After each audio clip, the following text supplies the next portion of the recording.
Computer. Okay, here we go. We're recording. Welcome to Nervous Rex. Mark Norman. What's up, dude? Hey, comedy, good to be here. This is wild. I've seen you in movies. This is crazy. What have you seen? Well, I remember you banging Felicity back in what was that, 98? You watched Felicity? I would rub one out to it. She had a nice head of hair. So when she shaved it, I flew the coop. It's funny you said that because that was the week that I only did like 2 episodes, and it was a big deal because for you guys listening, I was the one who took her virginity, and the show was based on like who was gonna fuck her first, Brad or Noel. Those were the two guys, and Yeah. so like real life, some guy comes along and bangs your broad. So there was good writing. It was yeah, anyway, yeah. So I was that guy, and Yeah. she cut her hair off without telling anyone, and she showed up to work with the short hair, and they freaked out. And I was there, and I was watching like the network and all the producers going, "What did you do? That was your halo. Why did you cut it?" It was like her rebelling or something, and I was just like, "I'll stay out of this one." Yeah. Oh, that wasn't written in? I thought that No was part shit. of the whole narrative. I got inside stories, baby. That was her Wow. choice, and she just won the Golden Globe. And I don't think it was her being like, "I'm gonna do what I want." I think I don't know why she did it, but it was like kind of like a fuck you. I don't know. Yeah, well, good for her. I mean, there's about 28, 36-year-old women shitting blood right now because nobody knew that. That's insane.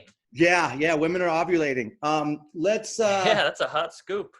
so okay, so everyone, Mark, this is Mark Norman. He's got my favorite podcast right now, called Tuesdays with Stories. Love you, you and Joe. Wow. You guys got a great chemistry. You guys are magical together. It's like you guys, I don't know what it is, but you two together, it really is contagious. The flow and the cadence and how you guys riff. It's I've turned a bunch of friends onto it. You guys are now our favorite comedy podcast. Oh my God, that means the world to me. Thank you for telling people. Thanks for spreading the jizz and the cheeks. How did you hear about it? How did you originally get involved in it? I found you randomly on Instagram making fun of White Claw. You did a White Claw bit. Oh yeah, that's right. And I don't know if you made it or someone else made it of you. And it's sometimes people take a comics bit and then they'll type out the letters on the bottom of the screen. So it makes it real easy Yeah, to understand if it actually yeah, kind of takes away from the joke, but I guess if you're on mute, it's spelled out for you. But anyway, I thought the joke was right. so good. And then like so many other things, I'll do recon, found your podcast. And then pretty shortly Wow. after you did Rogan, and I've been watching you blow up. So I had to get you before you got too big. Man, I'm honored, and it's nice to know this goddamn evil worldwide anal is actually working, because there's so much hate and cesspool of placenta and miscarriage flowing through the whole world that it's nice that there's some good can come out of it. It must be weird having like your apex be as the world's burning. I know. I was just selling tickets for the first time in my life. Rogan had me on twice in like 4 months. I was cooking, baby, and I Yeah. put the special out. The special's hitting, and then God shit the bed. Now we're all stuck at home. You're in a shed. I'm gay. We're fucked. Yeah, I'm gay too. And I'm also, okay, well, look, we're all gay. Let's talk about real quick. First, Tuesdays with Stories is a pun for Tuesdays with Maury, which I didn't realize till later. And then I even went as far as to read the book. What? Yeah, dude, Wow, you make me read books. we're helping Mitch album now. This is crazy.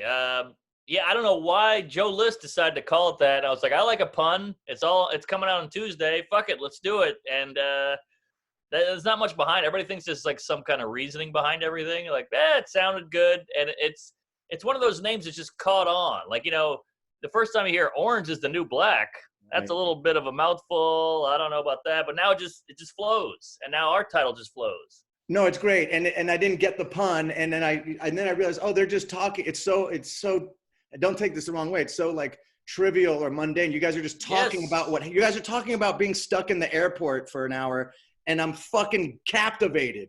It's basically Seinfeld with racial slurs, There you go. and curse words and jizz and the whole Right. thing. Queefs. Speaking of, good transition, Seinfeld, another good thing I've been hearing, because I feel like I know you guys because I listen to the pod every week, and then Instagram, and then you just feel like, it's like I feel like I already know you. But for people listening, I'd love this story of how Seinfeld found you, because you're such a Seinfeld fan. You must be tripping out.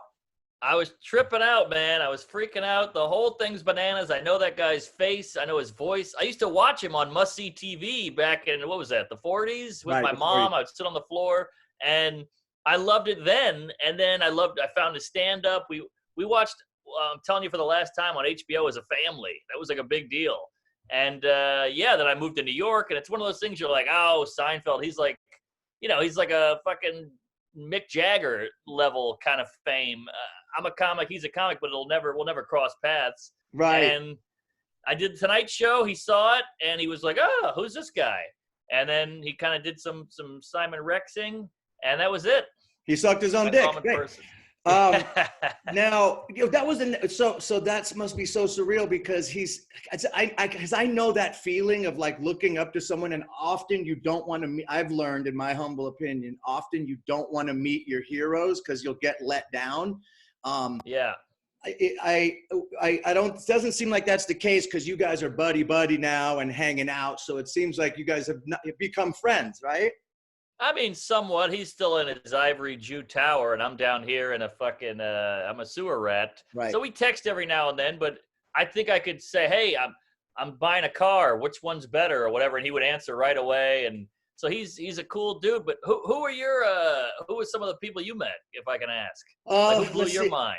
Well, Charlie Sheen was definitely one of them just because he's just such a legend on and off the screen. Like, I always thought he was a good actor. He was, Platoon to, Major League, whatever. He was the 80s. I mean, it was like him and Burt Reynolds were like the 80s guys. And yeah, it was just one of those things where he's one of those guys you just want to hang out with. He's one of the guys. And I remember meeting him for Scary Movie 3. We worked together every day. So I really got to know him. And he was just he's just one of the boys. He was one of those few guys.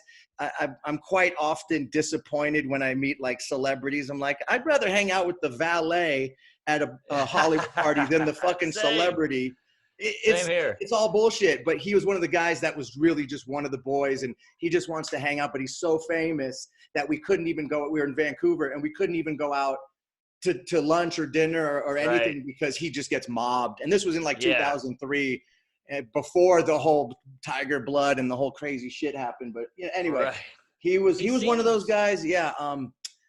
Chris Elliott, my favorite. Oh, I love Chris Elliott. Wow. He's my god, actually. Get a Life. Get a Life was my favorite show of all time. I don't know if you might be a little young for that one. I remember it. Dude, it was Fox. Yeah, when Fox first came out, it was like Married with Children, Simpsons, Get a Life. And it was just the most ridiculous, experimental, dumb show of all time. And it was brilliant. And brilliant. Yeah. Revisit that one. You ever go watch something from your childhood and you're like, how did I like this? But some things you go back and watch, you're like, it's better than I remembered. Yeah. That's one of those shows. It's fucking gold. So I met him on Scary Movie 5. And that was another one. Like, pinch me. I'm working with the gods, and yeah. He's great in Something About Mary as well. He's a killer in that. He's got the boils all over his face. Dude, groundhogs. He steals everything. He's like, oh yeah. Yeah, he's kind of, to me, here's a little inside story too. I love these inside stories. Get a Life ran for 2 seasons or maybe 3, and he got Lyme disease, almost died, so they postponed the show, and by the time he recovered, they canceled the show. So a little bug ruined Get a Life season 3, 4, 5, or whatever. Wow, look at that. You're getting it right here, the exclusive, folks. This is good stuff. And one last one to name drop. I worked with George Carlin. Oh! I know, dude. I know. Come on. I got a Carlin story when you're done, but you let's hear yours. Well, he was in Scary Movie 3, and it was this one of them, because those scary movies, like, everybody does a cameo on them. So him and Chris Elliott, I wasn't even working that day, but I went to set just to meet them and watch them work and hang out. It was just like, wow. So yeah, those are some big ones. Tell me your Carlin story, and then I want to know if it's Carlin or Pryor for you. Who's the god? Oh, good question. Good question. By the way, is your shirt off? I'm butt naked. I was going to tell you later. Oh, okay. All right. Well, save the package for the end, but it just adds to your hotness somehow. You're a hot guy, and now this is even hotter. It's 100 degrees out. I have no air conditioning. I live in a metal box that's in the middle of the desert, and there's no insulation. I haven't put in air conditioning yet. So I just was Jeez. doing yard work with my girlfriend, and I have an ice bucket bathtub outside, and that's how we stay cool, is we just jump into the bathtub. It's like a cowboy bathtub. So I go, oh, I'm going to do the pod with Mark butt naked, and wonder if he was even going to know. I was just going to, I don't know, but I'm butt naked right now, dude. All right. Well, you're in 100-degree weather in a hot butt. You're like a kid at the border right now. You're just soaking it in. Getting in touch with my Latin roots.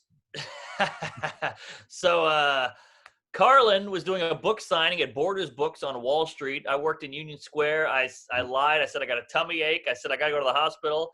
I grabbed all my George Carlin books, jumped on the subway, went to Borders, waited in line with a bunch of friends of mine. It was so embarrassing because everybody was going up and going, I love you in Jersey Girl. I love you in whatever the fuck, Dogma. I'm like, what are you kidding? I love you in Bill and Ted. I'm like, this guy's the best comic of all time. And you can talk about Bill and Ted. Right. So he's like angrily signing shit. And I go up and I just start rattling off specials, jokes, best jokes of his, big puns, big punchlines. And he was like, wow, what do you do? I go, I'm a comedian. He goes, you sound like a comedian. And I go, oh, all right, I'll take it. And he goes, yeah, you got a real talent for jacking around. I don't know what that means. I took it as a compliment, a ball busty zing. My friends are dying laughing. I got a photo with him, and I got the hell out of there. He died a month later. That's amazing. Yeah, he's so maybe I shouldn't have asked if it's Pryor or him. Who's your favorite comic of all time? Who was it that made you want to do comedy? I mean, Carlin's got to be up there. Yeah, it's for me. It's like a three-pronged dick here. It's right. Carlin, Seinfeld, Chris Rock. When I was younger, that was like Bill Murray's on the side, but he's on a stand-up. But those three stand-ups blew my mind, shaped how I see things, and made me laugh. So those were my three biggest influences. Yeah, and Norm Macdonald maybe. Oh, God, I don't know how he does it. Norm Macdonald's the master. He's like a Zen master of comedy. Like I got to hang out with him a few times because I'm friends with Nick Swartzen. So I'd go on tour when he would be doing with Spade and Sandler and Norm, and Norm would just bring the house down every time. But it was just this monotone. I don't understand how it doesn't make sense. Like what he does. Yes. He's like an enigma. He's not a human. He's like some kind of just entity of comedy. Nobody sounds like him. People do him all day long. He's got jokes that you're like, this will never work. And when he says it, it works. I mean, he's on another level. He's got one of my favorite jokes of all time. He's like, so I was at the gay pride parade. I saw a mom with a sign that said, I'm proud of my gay son. He's like, well, what are you proud of? He didn't do anything. He's just gay. You know, I could see if you had a sign that said, I'm proud of my son. He graduated from Harvard. It's like, oh, wow, your son's a lawyer? Yeah, I'm proud of him. What does your son do? He loves cock. That's the bit. Yeah, but you actually did it service. Yeah, most people, you try to repeat it. You know who else has that thing is Brian Regan. Yes. Oh, yes. God, he's the cleanest. Like a cartoon. He's like the way he bounces in and out of I think actually Seinfeld announced him once and brought him on stage. He goes, this next comic ends every joke like this. And he does like the bounce or something. But yeah, Brian Regan to me is the best clean comic of all time. Never says a bad word and just murders for an hour. I agree. And he, here's an interesting thing. I wonder, a lot of comics, it's a hard thing to make the transition from comic to actor, right? Like not all of them could do it. They're two separate things, but some are able to make that transition. Sure. It's the two-part question. It's always been interesting to me to see who could do both, because sometimes it just doesn't work on camera when someone else has to write for them and they're just a stand-up comic, like a Dave Attell or something, or a Brian Regan. Yes. You give them a show and it just doesn't work because they're so fucking good that they're just a master at that you get the overproduced set, you get the writers and the notes, and then it loses the magic. Right. Completely. That, and then so you agree with that? I guess it's not a question. It's more like, do you agree with me? And then secondly, I agree, but Ray Romano, there's a couple guys who supersede, they went past, Ray Romano was a horrible actor. He had his own sitcom. He basically just played himself. And, he's like, hello, I'm Ray. It's just one note. But then now he's in all these movies and he's great. He's in a fucking The Irishman and he's killer. So there's those. So some people can do it. Some unicorns make it out now. And also you get your Robin Williams, you know, they'll go win an Oscar. Yes. You get your Jim Carrey's. Good. Jim Carrey's. And then this happens too. Eddie Murphy. Then they get so famous and rich, they're not funny anymore. Completely. Everybody wants Eddie Murphy to come back. I'm like, don't come back. Let us have the legacy. Let us have the legend status. If you come back, it'll ruin it. So how do you, so what's the trick is, because right now you're in the zone because you got your edge. You're hitting the clubs, you're on your scooter, you know, and this never happened before. Like I'm along for the ride watching you come up, and I feel like you're hyper cognizant of not wanting to lose that edge. But it's like a rapper. It's like once a rapper gets too rich and famous, they got nothing to rap about anymore. Like I don't care about what Jay-Z has to say anymore because the struggle's over or something, right? Yeah. So how do you keep your edge? How do you keep your edge? I look to guys who still have like Bill Burr. I feel like he's got a daughter now. His wife is there. He's married. He always said, I'm never getting married. He got married. He has a kid. He's got his cartoon, but he's still got his edge. Right. I think you just got to stay honest and you got to stay in the clubs. You got to, the crowd is great because it checks you. It constantly checking you. Like, you know, when you try on some cool, you're a cool guy, but like, I'm a dweeb. I'll put on like a cool pair of pants in a dressing room and all I hear is my high school buddies going, look at this fucking homo. You think you're a cool guy? What are you, crazy? Kill yourself. And I'm like, all right, I can't buy the pants. Yeah. And I think you need that. Like other guys get a yes man, they get an assistant, they get a publicist, they're all blowing them, and they lose it. You need that check constantly, the checking. It's almost like you have a Jewish brain in there, but you're not Jewish. I wish. All my heroes are Jewish. I love the idea of being a minority and still a honky. You know, it's the Jews, I mean, they're 6% of the country, killing it. They run the media, the banks, the weather, killing it.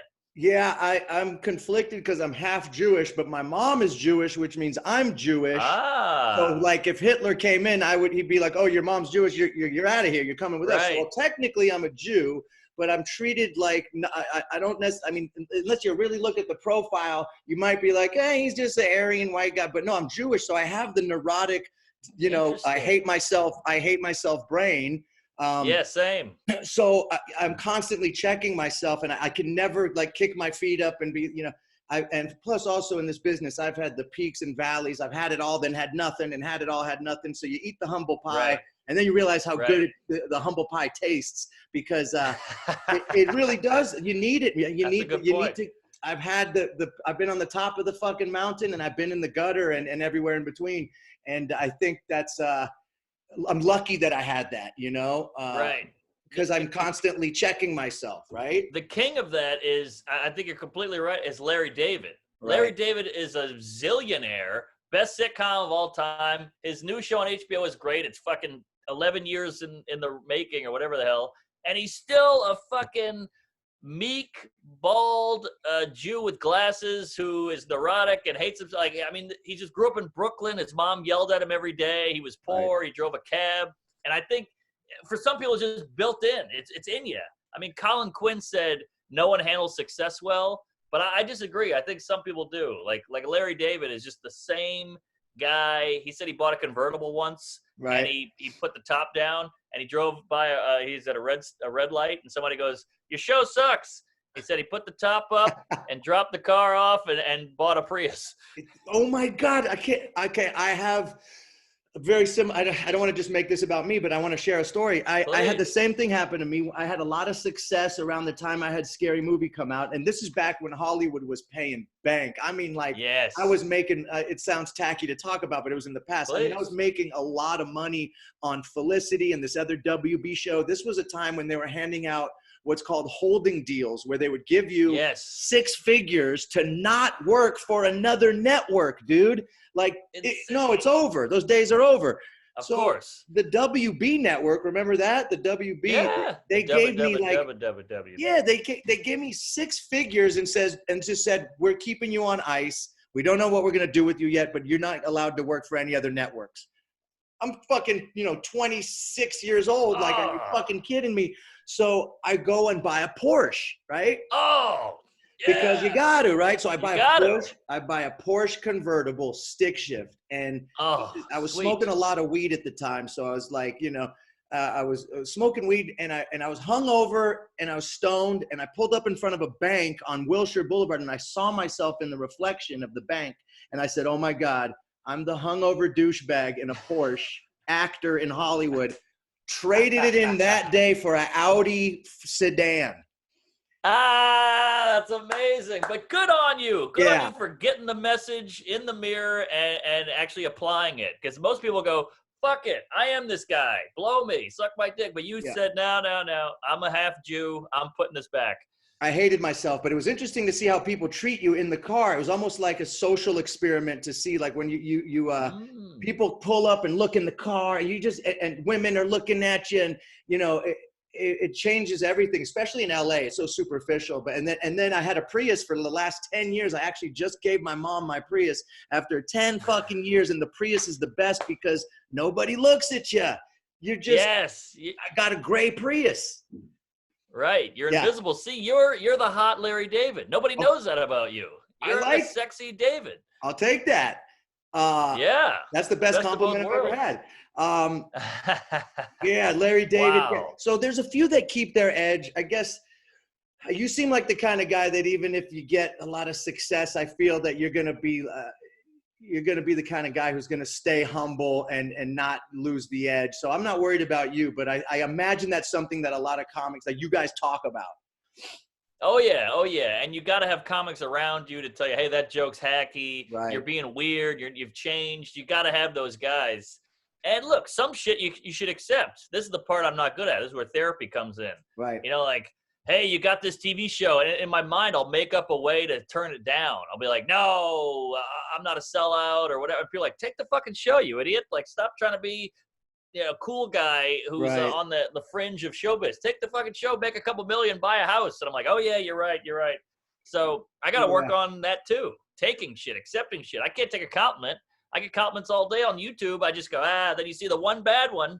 And then you go, he's right. I'm going to kill myself. It's unbelievable. You could have 100, I say it all the time. You could have 100 things. You're the best. I love you. And there's one guy that's like, you're a douchebag, kill yourself. You're like, he's right. He's right. It validates every thought I've ever had. I should move in with this guy.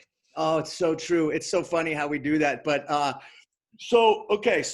right. So I don't want to talk about this because you brought it up on the podcast, but we don't need to get into it. But you just got yourself a good gig that's not public information yet. Can't wait to see what it is, whatever it is. It's about time these fucking morons gave you your show, because I always hear you in there pitching, and these people, it's almost like these suits, it's such an interesting thing. These Hollywood suits, they just don't know what funny is because they're not fucking funny, so they don't get it. And then you put out your special. Out to Lunch is the title, right? Yes, thank you. Out to Lunch. YouTube. On YouTube. You got 1 million hits in 2 weeks, and now they're sitting back going, fuck, we should have given this guy a fucking deal. What's wrong with us? So what's that like going in? Because I've done that rigmarole myself, where you go in and pitch the shows and they suck your dick and they're blowing you in the fucking thing, and then you walk out and never hear from them again. You're just like, I hate this business. But then you get the one gig. Yes. And you're fucking chilling. Yes. Uh-oh, there you are. Sorry, that was not a computer freeze. I was frozen in shock. I was frozen in motion because I'm so happy for you that you got your gig. But we don't need to get into what it is, but I'm happy that you finally got it. And I'm sure we're all going to see it eventually. Are we talking pilot? Are we talking special? What can you tell us? We're talking stand-up, big platform, good money, not a special, but close to it. And it's a stepping stone to bigger things. So I'm basically in the club now. Right. And then maybe in a few years I'll be doing the big boy shit.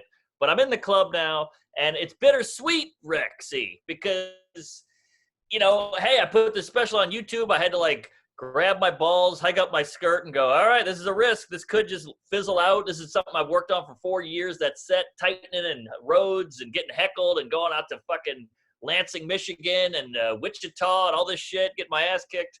And it came out great, and it worked. Wow. So it's bittersweet that it worked, and now they're calling me. Now the phone's ringing off the hook.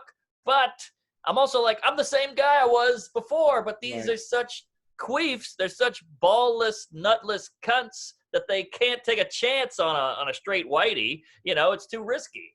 And another thing I want to say, these douches in the suits, all they do is preach by diversity and we got to mix it up, which I'm all for, but it's all a bunch of white guys around a table. You don't even practice what you preach. You're all white. What are you doing? You're telling me I got to be in a wheelchair, get a tan, and go gay? Right. You're all honkies out here. It's a bunch of fucking white guys in suits. It's like Twitter. Yeah. Yeah, I get it. Now, okay, you're totally right. And that was something that I ran into, was that these, in Hollywood, it was really frustrating because once you get suits trying to be creative and they're all operating out of fear because they're all about to lose their job, it's just a recipe for a shit show. And then someone like you just goes and does it your way, or like Rogan does it. And it's so much cooler as a fan just to see you do it like, fuck the establishment. I'm doing it my way. I put it on YouTube.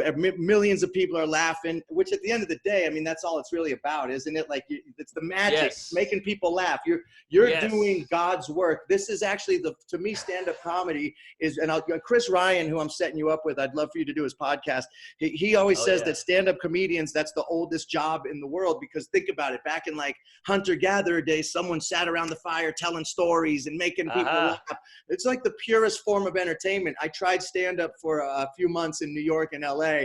I bombed so bad. It was the most humbling experience of my life.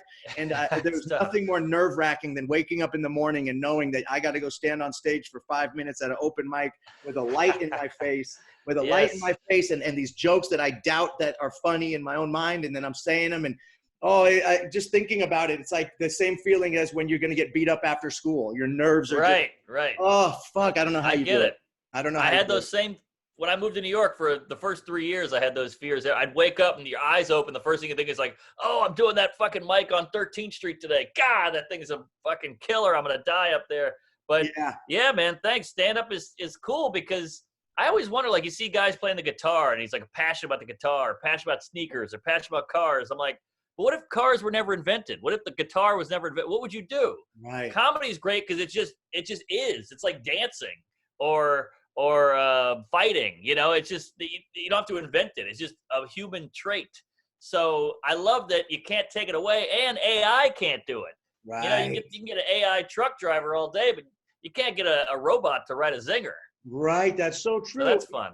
Yeah. And I think there's another thing I remember taking when I lived in New York for a few years. I remember I took a improv class, and I remember how not funny everybody was in the class. And I remember thinking, oh, you can't teach or learn funny. You either got it or you don't, right? I don't think, I'm going to go learn how to be funny. Like, nah, it doesn't work that way. It's just, you got it or you don't. Yeah, I agree. Like LeBron, he's a specimen, physical specimen. What is he, 6'7"? I don't know. Big dick, for sure. Even if he never played basketball, and I played basketball my whole life, just with friends. But if you handed him a ball, then me a ball, and he'd never played before, I feel like he could still beat me. Right. I'm doing the black guy math as well, athletics, but he could kick my ass. But it's innate, but it's also, you got to learn the technique. You got to learn the fundamentals. You got to go do it and repetition and all that. So I think it is. It's in the bones, but you also got to perfect it. Yeah. Speaking of in the bones, would you rather butt fuck your dad or have your mom suck your dick? Ooh, I'll go with the BJ because it's still a lady. Right. Well, nothing against the gays, but I'm not one. So I'm still getting lady parts. I'm still getting a BJ, and I don't have to fuck a guy in the ass, which doesn't seem like it feels good anyway. Right. So it's to me it's a trifecta hat trick. You didn't even hesitate. I thought I was going to throw you off on that one. No, I think about that shit 3 times a day. My mom blowing me.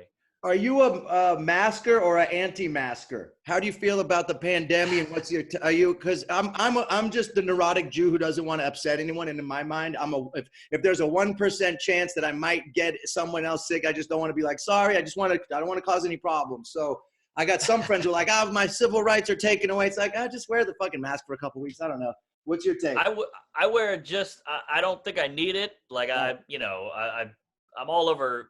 I shake everybody's hand after a show. Before this, I would go all over the fucking country, all over the world doing stand-up, eating dog shit, takeout food or whatever. So I have zero, my immunity system is like I'm like The Rock in Right. here, but out here I'm Shia LaBeouf. But in here I'm The Right, Rock. right. I could eat anything. I could eat a cup of dirt. I could eat a gallon of jizz, and I won't be affected.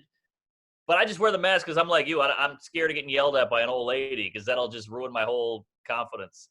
Yeah, I know what you mean too about building up the immune system by being a garbage can. It's something about it. Yeah. Because I kind of, it's funny. I live a life like I read Steve Martin's book, and he would talk about coming back from the comedy club and sitting in some hotel room by himself and being so tired, but he can't sleep, and he's staring at the ceiling of some Ramada in Phoenix, and he can't sleep because the energy, and he just, all these people are just, and you're buzzing, and I do this. I have a comedy music character called Dirt Nasty that I take on the road. So when I go on the road, I'm flying into, Albuquerque. I'm doing a show one night for an hour. I'm staying in a shitty hotel. I'm getting up the next day. I'm traveling to another city. I'm meeting fans. So it's like, oh, I get the routine that you guys have, and I'm doing sort of on stage, getting some, juju going, but I'm hiding behind music that the audience is singing along with. So it's not as hard as doing stand-up, but the lifestyle is the same. So I know what you mean. I've become bulletproof from just traveling and eating fast food and just right. So I feel the same way. Yeah. I mean, also I live in New York. I'm on the subway. I'm licking the pole. Like it's my immunity is way up. So I just do it. I have no fear of the Rona.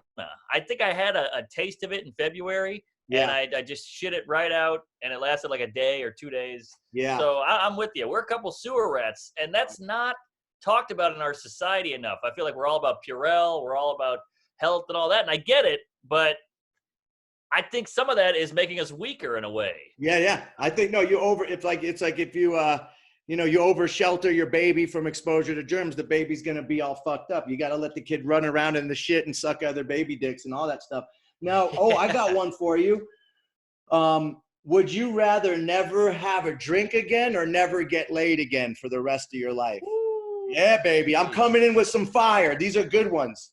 That is good. Well done, sir. I mean, I love to booze. I'm hungover today, and especially this quarantine, I've really caught up with my drinking. Right. Because I have no shit to do. But I mean, I gotta go get laid. You gotta get that big fat gash in your face. So I guess I'll go gash.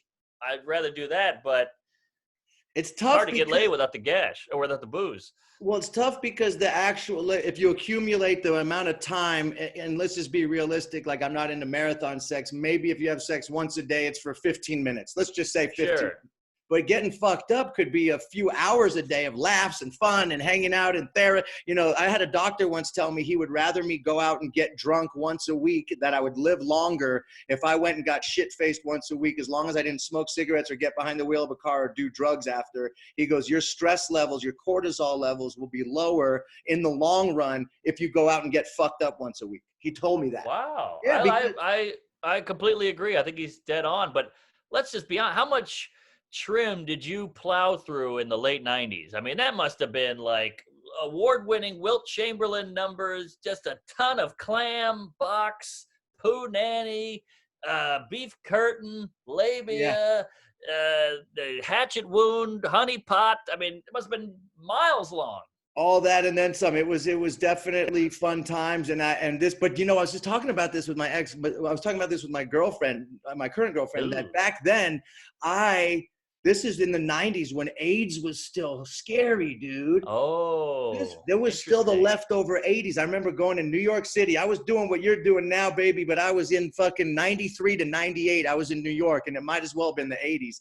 It was pre-Giuliani. Yeah. It was the Wild West. There was pimps and hookers in Times Square. There was fucking sex brothels in the middle of it was madness. And AIDS was still a scary thing. And my godfather died of AIDS. So it was very real to me. Whoa. Like I had family die of AIDS. So I was fucked up by it. So I remember anytime I would hook up with a girl, I would go get tested and I'd be sitting in the waiting room going, I'm dead. I know I'm dead. I'm dying. I'm going to die. And then, this is funny, the doctor, not the same doctor, told me, he goes, Simon, you need to stop coming in here and freaking out every 3 weeks because he goes, let me ask you 3 questions. He said, do you use needles? I said, no. He said, are you straight? I said, yeah. He goes, do you have anal sex? I said, no. He goes, look, you're a straight white man. You don't need to worry about anything. So he basically just said, stop wearing a rubber. Yes. Wow. You got Yeah. the most honest doctors on your payroll, by the way. I love it. Yeah. Yeah, I guess, but I didn't know if that was a good or a bad thing. These doctors are giving me the green light to get drunk and fuck without a rubber. But hey, I'll take it. But yeah, and then I remember, but that was still a little that time, so it was a scarier time to get laid. And Sure. but then that kind of fizzled out. That was like penis coronavirus days. You were worried you were gonna die. It was fucked up. And then, but Yeah. yes, I would be lying if I said I didn't have a good run. I definitely was like, it was interesting. I kind of had this overnight success when I went from being a nobody to working at MTV, and I had that Yeah. microphone in my hand, and I'm at spring break in Panama City and 2,000 people, and I got the MTV mic, and it was like a phallic symbol, like I was Yes. the new dick on the block, and this is pre-social media. This is pre-cell phone, pre-internet. Aha. It was the Wild West, bro. And times were different Wow. back then. You could get away with murder. Now you can't do anything. You're gonna get caught. You No. gotta worry. Everyone's a rat on their phone, snitching and tagging your location. And I'm just glad I got to have a little bit of that era. That I got to be a fucking sicko for a while. But now I'm a neurotic, Jew. And I'm not sober, but I don't get fucked up like I used to. I used to just party and just chase girls around, and it was just I was just perpetually chasing pleasure forever to the point where it was just sad, Right. Yeah. I've been there. Yeah. It's so time consuming. That's what nobody talks about. Getting fucked up.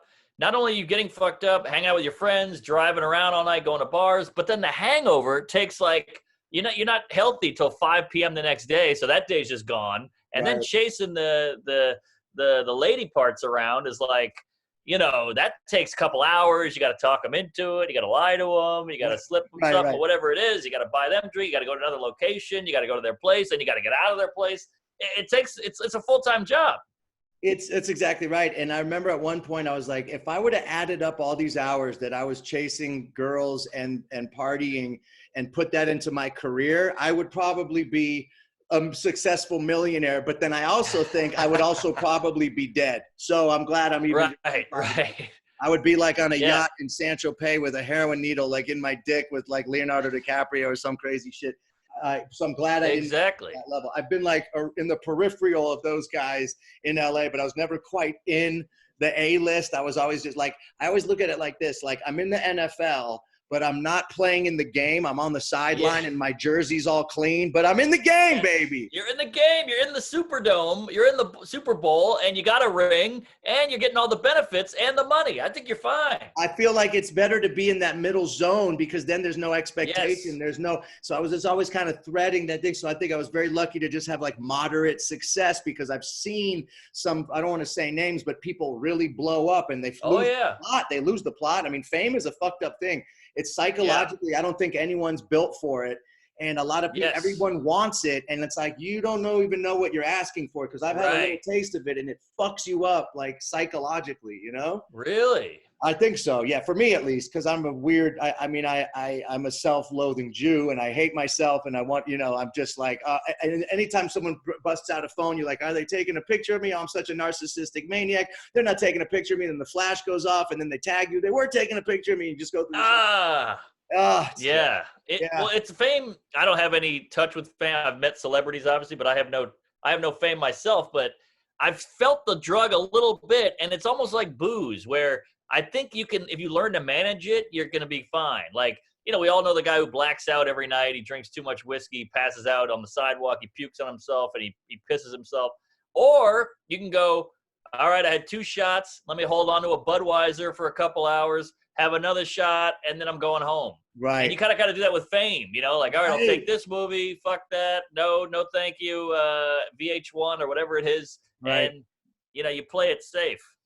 Yeah, I think not by my choice, but that's exactly what it was. It's almost like the bartender cut me off fame-wise right when I needed to go home, So Perfect. Yeah, no, it really was perfect. Yeah, okay, well, let's see. I didn't get to one question that I wrote down except would you rather butt fuck your dad or have your mom suck your dick and who's you? I wrote questions. I never get to the questions. Oh, I got one. I'm really into this stuff. Oh, I love, I always tell my girlfriend, give it a goog. Did you coin that phrase and do you give it, that's a great term. I say it all the time because anytime something comes up, give it a goog. Yeah. Well, no Love one it. believes me ever. So I'm like, Goog, I'm a big fan of fun facts. I'm a huge cum guzzling fun facts guy. And Right. I say them all the time. People go, what? Where'd you get that? What? I'm like, give it a Goog. I know you don't believe me, but trust me, it's on the internet box. So it just kind of came out of that. And Did you shortening make? a word just makes it come out quicker. Yeah, and did you make T-shirts? I heard you say, or did you I patent did. it or anything? Because that's a good one. Oh, maybe I should. I don't know how to do any of that shit. I'm so dumb. Like once I see one patent form and I go, this is too Yeah, confusing. I'm the So same. I should get an assistant or somebody on that. Yeah, But they're on my website. remember that, and then remember Bing tried to come out. Remember Bing? Yeah, of course. Give it a Bing has a ring to it too, but Google just flows better. But Bing Ah, was just one of those search engines. Yeah, that one just doesn't. Give it a Google just has a great. I end up using that one all the time. oh, thanks. Oh yeah, one other question I got for you. I don't want to take up too much Sure. of your day because I know No, you're a busy this guy. is What fun. about conspiracy theorists, or are you one, or what do you think about it, or is it because some people go really crazy with it. I'm somebody that's just sort of and I'm not anti-conspiracy theorist, but I just don't believe a lot of that bullshit. I just don't believe that someone could pull off all these things that people think that's happening in this crazy world. Are you a conspiracy theorist, or where do you lean towards? I think I'm like a conspiracy theorist where like the same way I'm a lesbian. I like women. I'm not a lesbian, but I'll watch. I know you guys don't want me to join in, but I'll sit back and watch because this is fascinating. You guys are going to town on 9/11 or JFK or Epstein, and I'm like, oh, I never thought it. So I like to soak it in, but I'm never. I don't think about that shit enough to ruin my whole life over it. You know, they're like, he didn't walk on the moon, the flag wasn't waving. I'm like, all right, who cares? He didn't walk on the moon. Get over it. But like, they get into it, and I enjoy watching it.